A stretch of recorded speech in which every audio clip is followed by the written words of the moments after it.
The Crystal Lake Golf Villa Phase 2 Homeowners Association has received this question so many times that we've decided to make this tutorial available to our residents. The question is, how do I find out where my property lines are? As an HOA member, your property line ends with your house property lines. Some houses have completely built out to the maximum size, but some have not. Here's a way to learn where your house stands.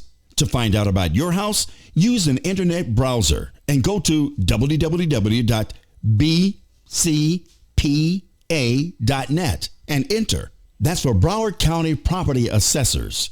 Right underneath Marty Kier's yellow tie, left-click on Property Search. Left-click on the search bar. Left-click on Property Search Line and start typing in your address. You'll probably see your address appear under the search bar before you finish typing. Left-click on your address and left-click on the magnifying glass.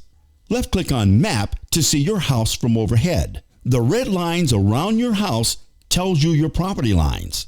If you have space within that property line to build out, you may start the planning process. If your house is at its maximum build-out size, you cannot build out anymore. This website gives lots of helpful information. If you found this video helpful, please do me a favor and click on the like button and the subscribe button. Also, click on the bell icon to get notifications of new videos when I post them. I'm Greg Murray. Thanks for watching.